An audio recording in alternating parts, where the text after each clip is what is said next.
Yang kelihatan cuma Jibril dengan keagungannya.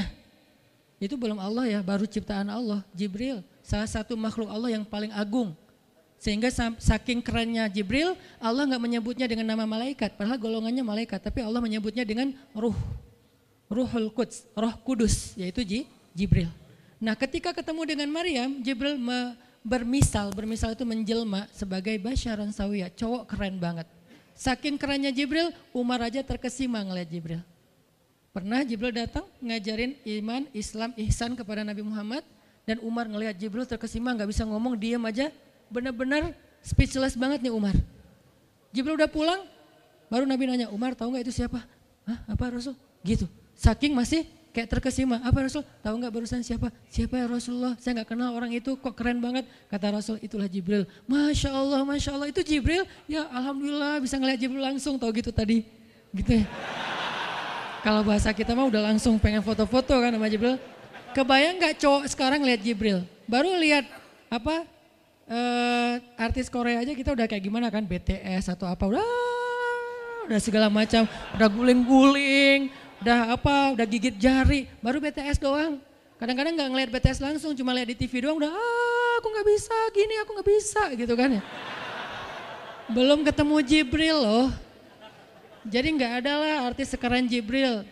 Baru Yusuf aja udah pada ngiris tangan, belum malaikat. Sampai ketika cewek-cewek ketemu Yusuf, mereka bilang apa? Ini bukan manusia, ini malaikat. Jadi gantengnya Yusuf tuh bukan ganteng-ganteng apa? Itulah. Ganteng kok hewan gitu kan. Ini ganteng-ganteng malaikat. Belum ada tuh film atau sinetron itu.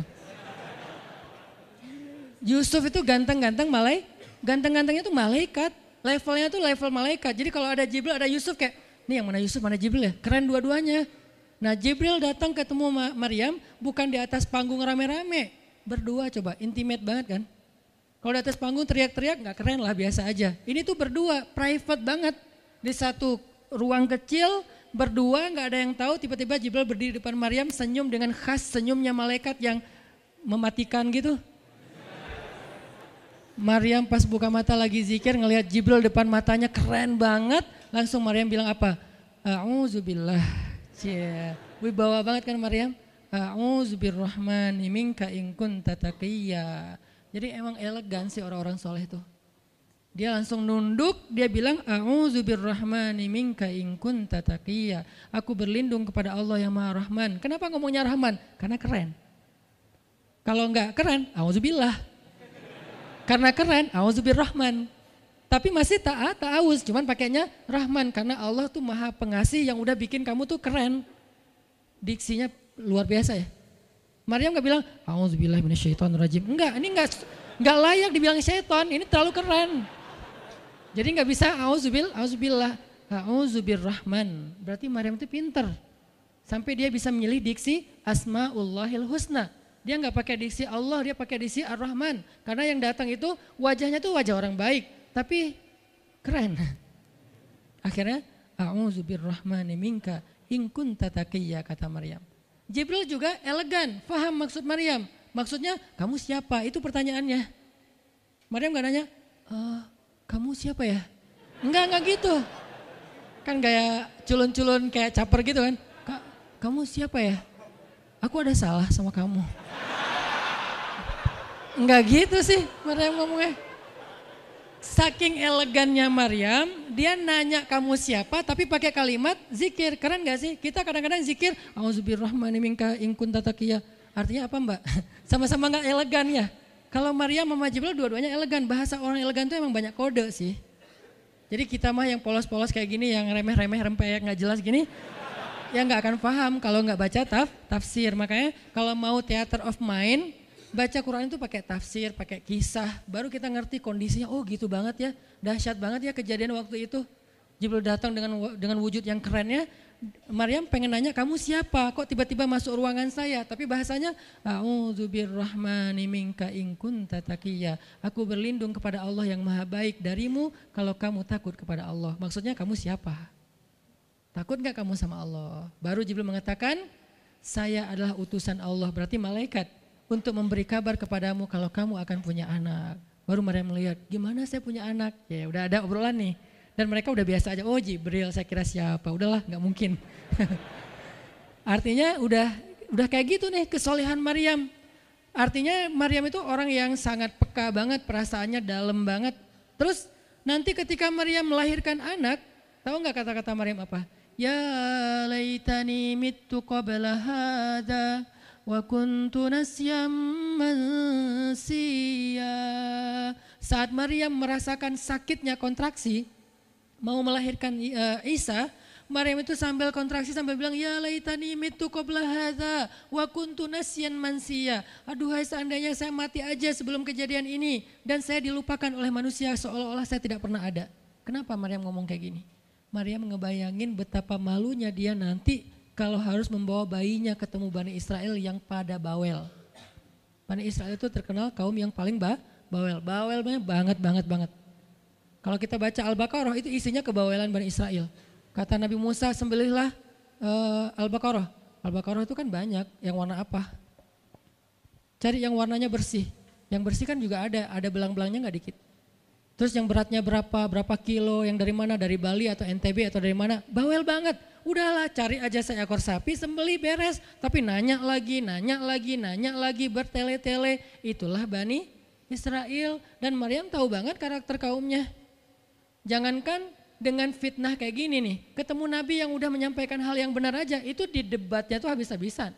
Apalagi dengan kondisi Maryam, makanya Maryam takut banget, dia nggak kuat menanggung malu. Kalau kita mungkin masih kuat lah nanggung malu, kadang-kadang malah malu-maluin gitu kan. Kalau Maryam nggak kuat nanggung malu, berarti orang yang seperti ini harusnya kan berat banget untuk diam kan, nggak akan kuat diam, harusnya dia ngomong gitu, dia belain diri. Tapi Maryam itu sisi lainnya adalah perempuan yang mukminah, siddiqah, sangat yakin sama Allah. Allah suruh diam, ya udah diam. Gimana pun dihujat, diam. Kata Allah diam. Ya Allah mereka bilang saya itu berzina, diam.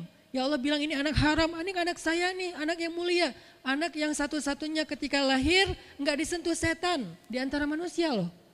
Satu-satunya manusia ketika lahir nggak disentuh setan. Nabi Muhammad setannya malah diislamkan. Beda, kerannya itu beda. Kalau Isa nggak disentuh setan. Kalau Nabi Muhammad setannya malah masuk Islam. Masing-masing punya keistimewaan lah. Tapi satu-satunya manusia yang lahir nggak disentuh setan cuman Isa. Kita semuanya pernah disentuh. Lahir langsung. Apa sih lo datang-datang ke dunia nambah-nambahin kerjaan gua gitu kan. Kita nih orang biasa, jadi pas lahir tuh udah ada langsung setan bisik-bisik, yuwas bisufi sudurinas, makanya disuruh azan kan. Karena kenapa? Biar nggak dibisikin sama setan. Dan kalau bisa suara azan kita harus lebih lembut daripada suara setan, karena setan juga kayak nge-tricky gitu. Saya ibu kamu. Anak bayi dinina bobokan sama setan, hiduplah iblis gitu-gitu kan. Jadi kayak di dokter nama setan, iblis itu keren, iblis itu soleh, iblis itu baik. Tapi pakai bahasa nasyid. Lagunya tuh kayak akustik gitu, lembut banget gitu kan. Makanya suara muazin kalau azanin anaknya yang lembut. Jangan azan Allah Akbar, asyhadu an la ilaha illallah. Dia malas ke masjid nanti kalau udah dewasa. Kenapa? Gue malas banget dengan suara ini nih. Salahnya siapa coba? Salah ayahnya. Belajar azan di Al-Latif sama Muzammil sama Teras Tahfiz biar azannya tuh kayak Allahu Akbar. Bayinya senyum-senyum. Ntar gue bisa lebih dari itu. Canda. Intinya adalah Maryam itu pemalu banget. Jadi dia bisa banget untuk ngebales, tapi dia diam. Sampai akhirnya fa'asyarat ilaih, dia memberi isyarat. Arti memberi isyarat, dia nunjuk ke arah Isa alaihissalam yang masih digendong, kalau kalian mau ngomong aja sama bayinya. Allah yang nyuruh kayak gitu. Makin kayak marah dan makin menjadi-jadi orang Bani Israel ketika Maryam memberi isyarat nunjuk ke arah Isa. Mereka bilang, ya Maryam, kamu udah gila apa? Sekarang kamu nyuruh kami bicara dengan bayi yang masih dalam gendongan ibunya. Benar, Maryam tuh ternyata udah stres gila. Dia gara-gara ditinggal sama selingkuhannya, sekarang dia jadi orang gila. Wah, luar biasa tuduhan kepada Maryam. Maryam diam aja, sedih, nahan air mata.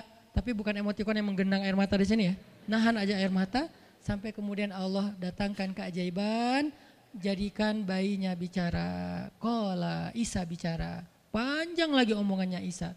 ibuku ini baik, ibuku begini-begini, saya itu hamba Allah, saya itu anak yang suci, saya itu begini-begini, sampai beres baru mereka pada pulang karena mereka merasa terbantahkan semua tuduhan palsu mereka kepada Maryam. Masuklah Maryam, disambut mulia oleh beberapa orang. Maryam itu perempuan mulia, Allah mendatangkan dia sebagai keberkahan. Tadi dituduh pembawa sial, sekarang disebut pembawa berkah. Mulailah Maryam terkenal. Isa dididik, kemana Isa pergi, anak-anak kecil segengnya Isa pengen jadi temannya Isa. Gue temannya Isa lo, gue temannya Isa lo. Gak lama kemudian Isa jadi temannya Yahya. Ketika dia udah bisa main sama Yahya, main berdua sama Yahya. Kemana-mana berdua, Yahya, Isa. Tapi usianya agak jauh berbeda. Ketika Yahya udah masuk SD, Isa barulah lahir. Jadi kayak agak sekitar 7-10 tahun lah kurang lebih mereka jarak usianya. Tapi pas Isa udah remaja, mereka udah nyambung ngobrol. Nah, kelebihan masing-masing, kalau Yahya ini penghafal kitab Taurat, datang Isa, Yahya menghafal kitab Injil. Yahya Nabi, Isa Rasul, satu level di atas Nabi. Kalau Nabi mengikuti ajaran Rasul sebelumnya, kalau Rasul membawa ajaran baru. Jadi sebelum Isa lahir, Yahya mengikuti ajaran Musa dengan kitab Tauratnya. Setelah Isa lahir, Yahya mengikuti ajaran Isa dengan kitab Injilnya. Jadi bisa dibilang Nabi yang mengikuti dua ajaran Rasul, Yahya alaihissalam. Dia menghafal dua kitab suci sekaligus, Taurat dan Injil. Perempuan Maryam radhiyallahu anha, dia menghafal kitab Taurat dan Injil dari anaknya sendiri. Inilah kisah Maryam yang mendapatkan keajaiban dengan cara diam. Terakhir kisah Nabi Muhammad SAW ketika beliau bahasa lebih tepatnya dalam tanda petik ya, biar nggak bisa disalahin. Kayak didiemin lah sama istri-istri beliau gara-gara istri-istrinya ngambek. Di dalam surat At-Tahrim, surat 66, coba kita buka surat 66. Ini juga kalau teman-teman baca kisah surat ini tuh luar biasa ya, kita kayak baca novel atau kayak nonton film, keren banget. Saya memang senang banget dengan sirah Nabi dan para anbiya, dan terutama kalau sirah ini berbentuk storytelling, bukan data sejarah ya, karena membaca data sejarah itu emang agak-agak liar sih. Tapi kalau storytelling kan kita adegan ya, wah seru ya, itu lebih keren daripada Disney, Marvel, Endgame, satu apalah. Lebih seru baca sirah kalau kita paham. Surat 66 ayat 4, ayat 5. Ayat 5.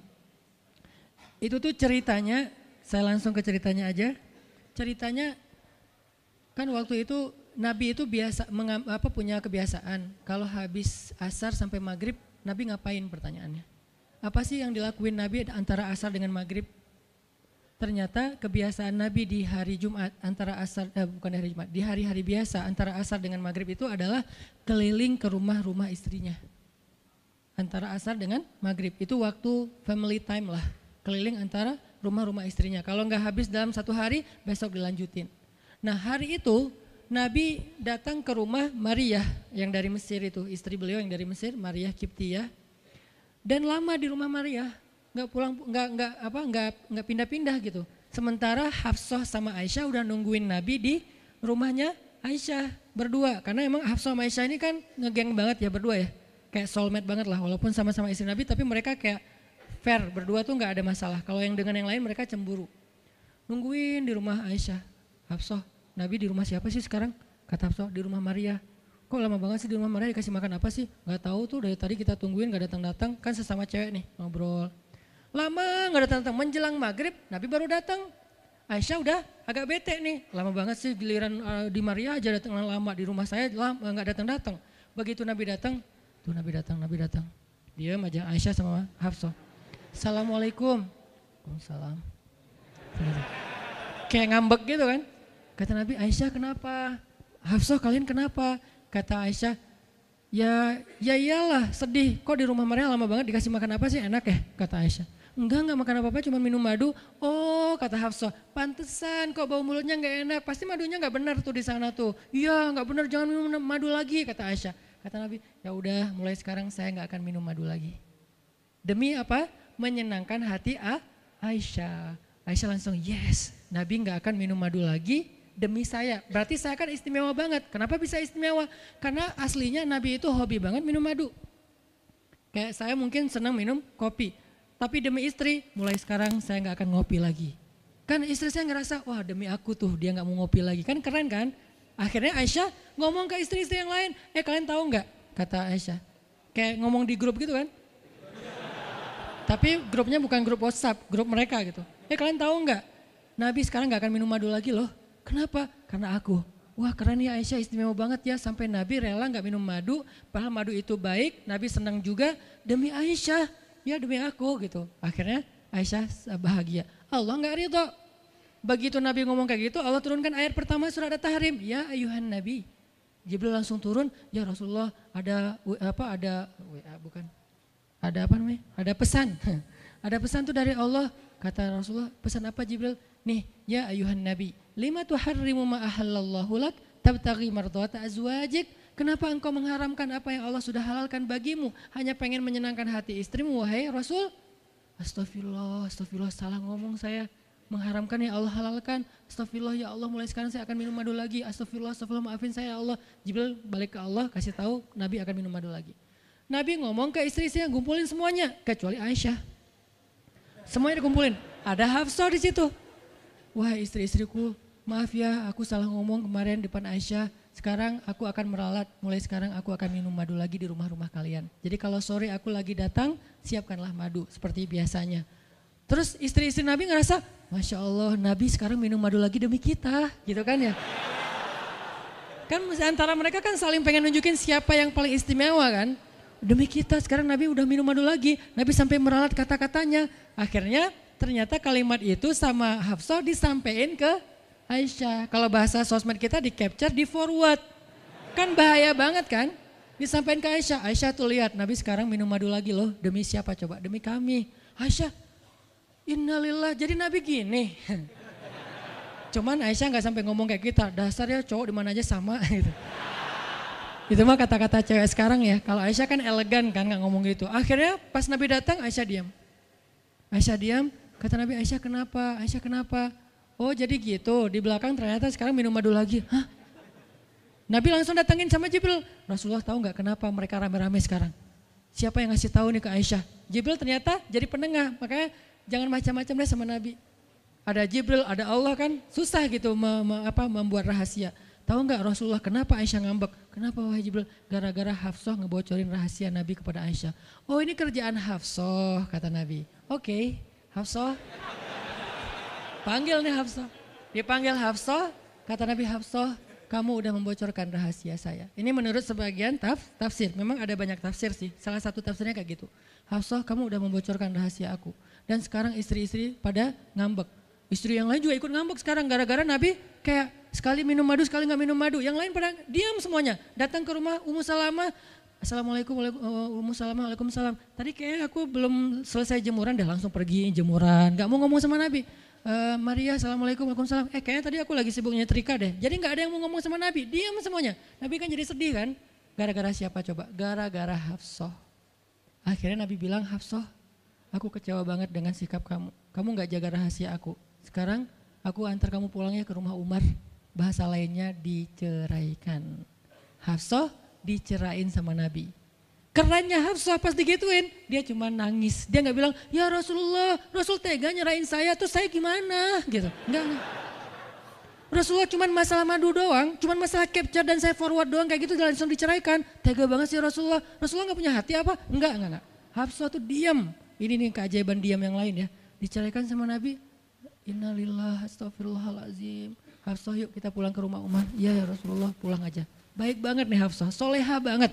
Jadi by the way emang semua istri Nabi itu soleha, cuman namanya perempuan kadang-kadang muncul sifat dasarnya mereka cemburu, mereka sedih, mereka baper. Tapi itu manusiawi dan perempuan yang soleha pun merasakan hal itu. Hafsah pulang ke rumah Umar. Assalamualaikum, waalaikumsalam, dibuka sama Umar. Ya Rasulullah, Hafsah langsung masuk ke kamarnya. Ya Rasulullah, anak saya bikin salah apa? Pasti dia nyakitin Rasulullah ya. Maaf ya Rasulullah. Langsung Umar marah-marah. Hafsah, kamu ngapain sama Rasulullah? Hafsah diam aja. Dimarahin habis-habisan sama Umar. Umar tahu sendiri, sayang banget kan sama Nabi. Ketika ada masalah antara Nabi dengan anaknya, pasti yang dimarahin anaknya, bukan Nabi. Nabi pulang, Hafsah diomelin sama Umar, diam aja, nggak ngomong apa-apa, diam. Akhirnya Jibril turun. Jibril turun, ya Rasulullah ada pesan dari Allah. Apa wahai Jibril? Di surat At-Tolak, surat putus. Kan At-Tolak itu artinya diputusin. Bahasa ini pesantrennya dicerai. Turun surat At-Tolak.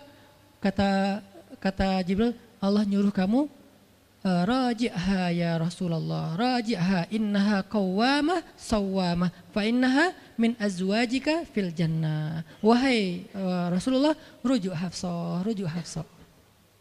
Disuruh rujuk. Allah enggak redha Rasul menceraikan Hafsah. Tahu enggak kenapa Allah begitu membela Hafsah ketika Hafsah ada masalah dengan Rasul? Salah satunya karena Hafsah diam. Harusnya Allah ngebela Rasul, Umar aja ngebela Rasul, sahabat-sahabat ngebela Rasul karena Rasulullah selalu benar. Tapi Allah ngebela Hafsah, kenapa? Karena Hafsah diam, sebegitu ajaibnya diam. Sampai ketika ada seorang perempuan bermasalah dengan kekasih Allah, Allah malah membela perempuan ini, bukan kekasihnya. Raji'ha ya Muhammad, rujuk Hafsah, dia itu istrimu di dunia dan di surga. Akhirnya Rasulullah, jadi saya rujuk wahai Umar, ya Hafsah masih nangis di kamarnya. Balik lagi Rasulullah naik onta ke rumah Hafsah, assalamualaikum, waalaikumsalam. Ya Rasulullah, udah saya marahin tuh. Hafsah kata Umar, udah gak apa-apa Rasulullah, udah gak usah bersedih, udah saya marahin habis-habisan dia tuh. Kata Rasulullah, Umar, aku pengen ngomong sama Hafsah. Ya Rasulullah jangan, biar saya aja ngomong, dia emang gak bisa ketemu sama Rasul. Ya Umar, aku pengen ketemu sama istriku. Hah, istrimu? Hafsah itu Rasulullah, keluar lagi Hafsah. Soleha banget, lembut banget, keluar. Ada apa ya Rasul? Hafsah tuh gak marah-marah, ada apa ya Rasul? Hafsah, aku pengen ngomong sama kamu. Umar diam bingung. Kata Rasulullah, Hafsah, aku ingin ajak kamu balikan. Romantis gak sih? Rasul pengen ngajak Hafsah balikan. Kok balikan sih Ustaz? Ya rujuk kan balikan. Rujuk artinya kembali ya balikan. Hafsah balikan yuk. Umar bingung, hah balikan? Hafsah, Allah yang nyuruh aku untuk merujuk kamu. Umar makin bingung, Hafsah kamu keren banget. Sampai Allah belain kamu gitu. Kata Nabi, Hafsah, Allah turunkan ayat khusus tentang kamu di surat ini. Umar makin bingung, sampai turun ayat, Masya Allah, anakku ini subhanallah, Masya Allah gitu kan ya. Akhirnya, ya Rasulullah, Allah sampai turunkan ayat tentang masalah ini. Alhamdulillah, Hafsah sujud syukur, Hafsah nangis, Hafsah langsung meluk Rasul. Umar, aduh gimana nih?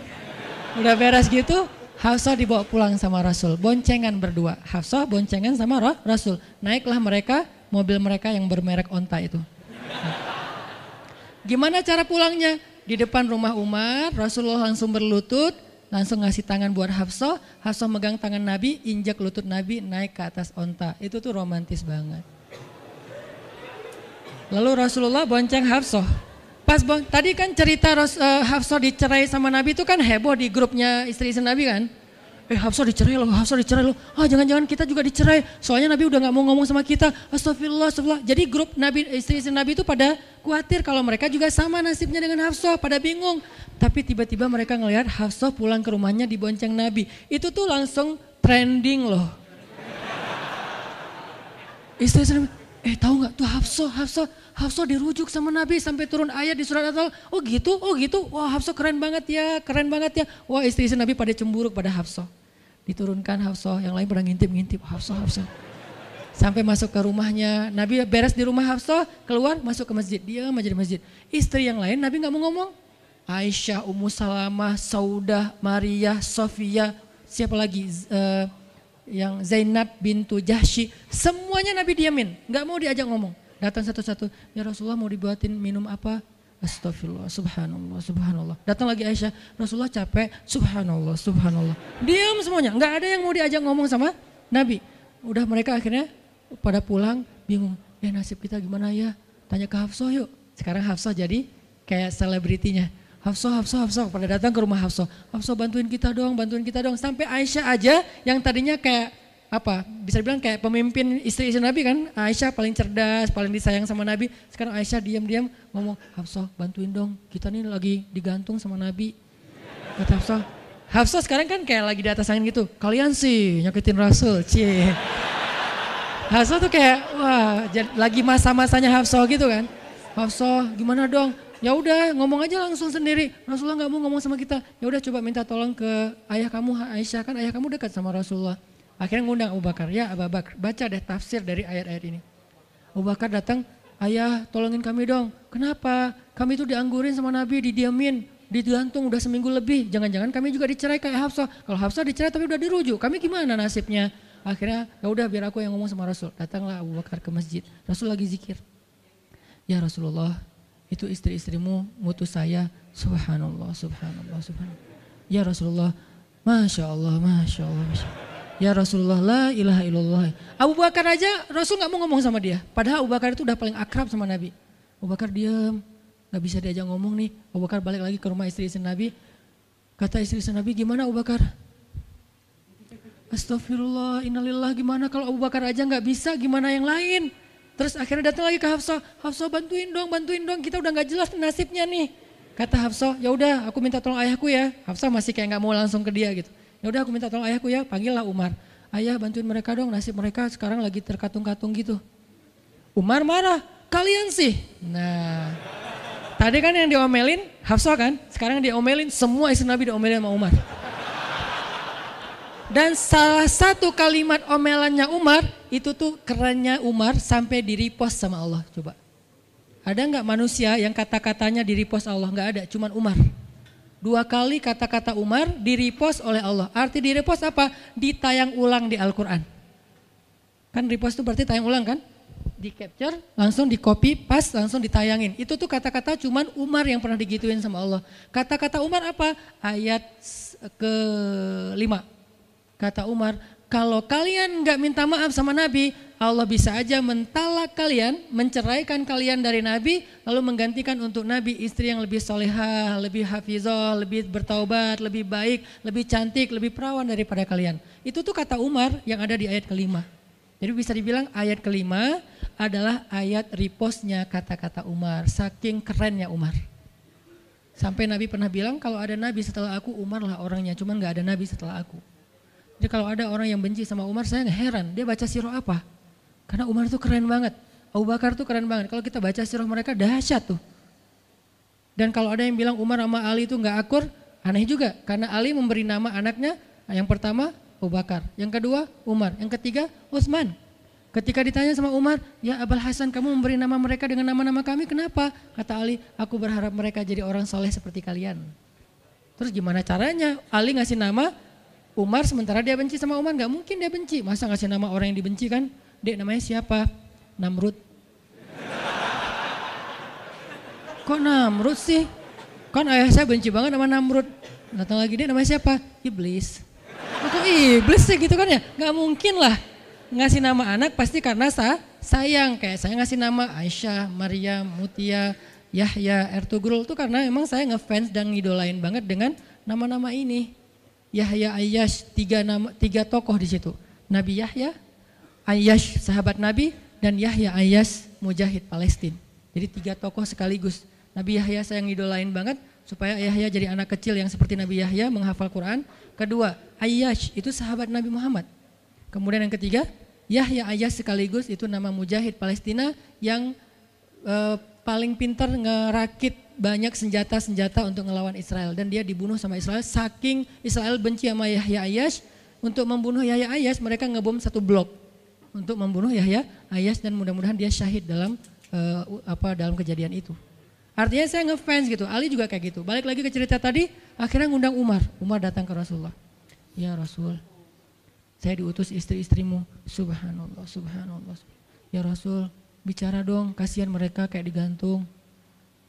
Ya Rasul, apakah engkau menceraikan mereka semua? Baru Rasulullah ngeliat ke arah Umar, Rasulullah tersenyum, Rasulullah bilang, enggak wahai Umar. Allahu Akbar kata Umar. Dia langsung takbir, Allahu Akbar. Istri-istri Nabi dengar suara takbirnya Umar itu pertanda, kode, berarti berita gembira. Istri-istri Nabi juga Allahu Akbar, rame gitu kan. Umar masuk ke rumah istri Nabi, wah Umar, busyra ya Umar, busyra berita gembira, wahai Umar, ya berita gembira, kalian tidak diceraikan oleh Nabi. Tapi jangan macam-macam lagi ya. Ya Umar, ya. Akhirnya sujud syukur semuanya. Beres sujud syukur, mereka bilang, kita masak-masak yuk untuk Rasul yuk, syukuran. Di rumah siapa? Ya di rumah Hafsah lah. Akhirnya mereka masak-masak di rumah Hafsah. Pas sudah beres masak-masak, mereka ngundang Nabi untuk pulang. Tapi yang berani ngomong sama Nabi cuman Hafsah. Hafsah, kita udah beres masak nih, minta dong Nabi pulang ke rumah. Ya udah tenang, biar aku yang minta. Hafsah datang, ya Rasulullah kami masak-masak loh untuk Rasul, yuk pulang yuk.